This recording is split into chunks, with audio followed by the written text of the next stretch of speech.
Deuxième vidéo sur le monde des rêves, les couches de nuit et les poisons de nuit. Voilà.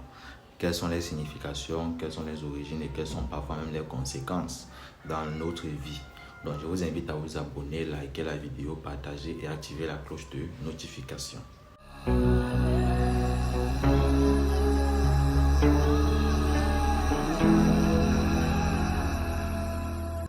Bon, couches de nuit et poisons de nuit. On va commencer par les poisons de nuit. Les poisons de nuit, c'est quoi en spiritualité? Déjà, vous avez constaté qu'il y a une similitude entre les deux mots nuit, nuit. Donc, ça se termine par nuit. Quand on parle de nuit en spiritualité, ça veut tout simplement dire ce qui se passe dans le domaine occulte, ce qui se passe dans le noir. Parce que la nuit, c'est le noir. La nuit, c'est ce qui est occulte. La nuit, c'est ce qui est caché. Donc, les poisons cachés et les couches cachées. Bon, commençons par les poisons de nuit. Lorsqu'on vous donne un poison de nuit, ça veut tout simplement dire qu'on est venu vous donner un poison dans le domaine subtil, par la dimension astrale. On est venu vous empoisonner afin de créer en quelque sorte les maladies pour que vous puissiez mourir après. Donc, ce qui veut dire dans ce cas que le poison se donne dans le domaine subtil, ce qui veut dire qu'on tue les corps subtils, donc on empoisonne les corps subtils à petit feu.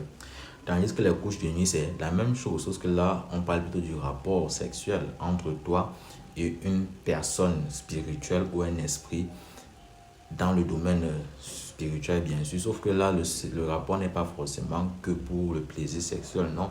C'est aussi pour parfois obtenir un peu de votre sémence, spirituellement parlant, bien sûr, afin de créer certaines entités dans le domaine de pandémonium ou encore juste pour que l'entité puisse profiter de ta semence pour pouvoir s'alimenter en énergie dans le plan subtil.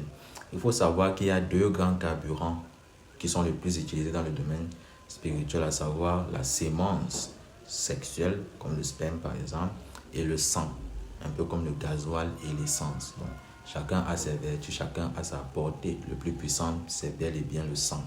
Voilà. Maintenant, on commence.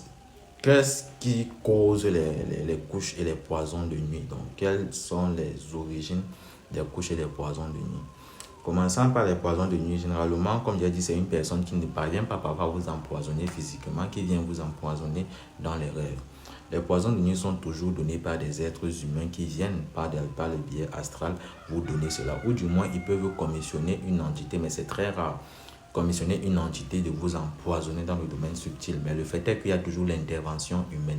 Donc, c'est un homme qui va venir vous empoisonner afin de susciter votre mort. Quand vous êtes victime d'un poison de nuit, si mort s'ensuit, ça sera une mort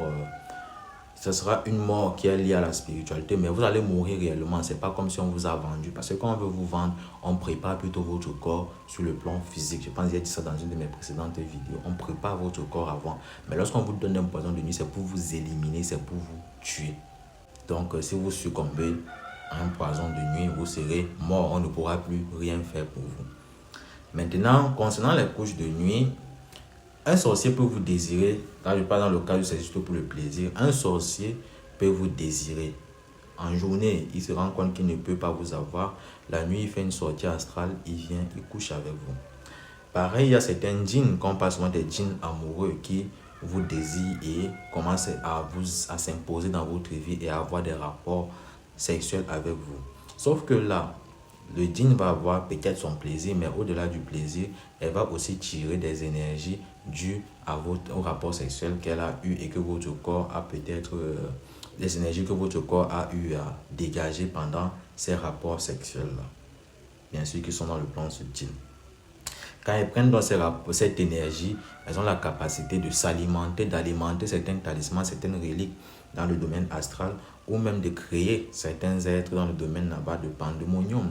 Je vais vous donner un exemple, l'avion de nuit. L'avion de nuit qu'on utilise pour faire ce qu'on appelle le voyage de sorcellerie, une sorte de voyage astral aussi. Pour les gens qui sont en Afrique, ils savent ce qu'on appelle l'avion de nuit. Je vais même parler de ça dans une de mes prochaines vidéos. Donc, on peut utiliser cette énergie pour alimenter l'avion de nuit. Mais bien sûr, le carburant le plus puissant pour les avions de nuit, c'est toujours le sang. Mais on peut utiliser aussi les énergies sexuelles pour alimenter les avions de nuit, par exemple.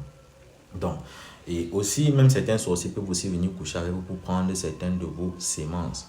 Voilà. Et dans d'autres cas aussi, dans des cas encore plus poussés, pour certains sorciers, par exemple, des sorciers de troisième des cas, ou certains initiés qui maîtrisent un certain niveau de l'occultisme, ils peuvent coucher avec vous sur le plan, par les formes de couches de nuit, mais au travers des couches de nuit, ils parviennent à se lier à votre étoile et exploitent votre étoile à votre place. Et c'est généralement le plus commun.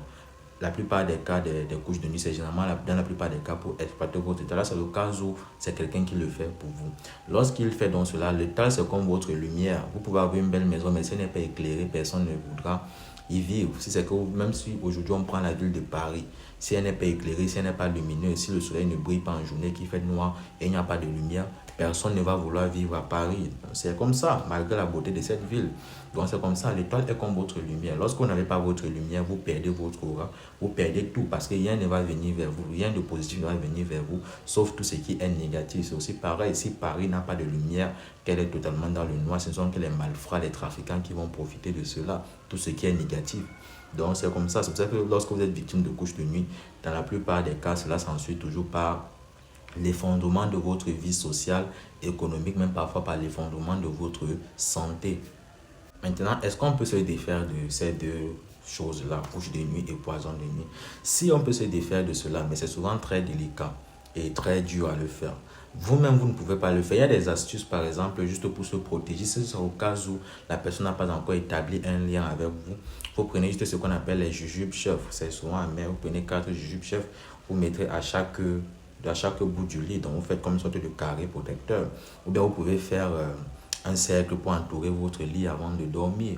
Ou bien, sous votre lit, il y a un symbole spécifique à dessiner sous le lit avant de s'endormir. Mais je ne peux pas donner ce symbole-là ici. Voilà.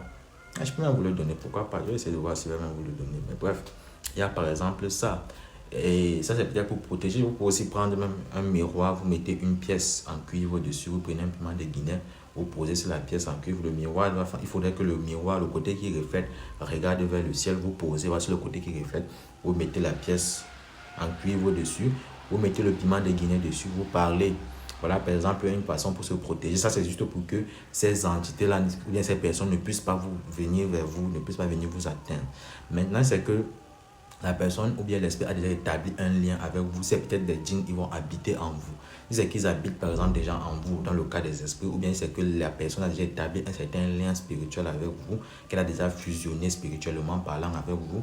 En ce moment, ce qu'il faudra faire, c'est défaire ce lien, vous séparer définitivement de la personne avant de vous protéger. Donc vous voyez qu'en ce moment, vous-même, vous ne pouvez pas le faire. Il faut passer par un maître spirituel. Voilà.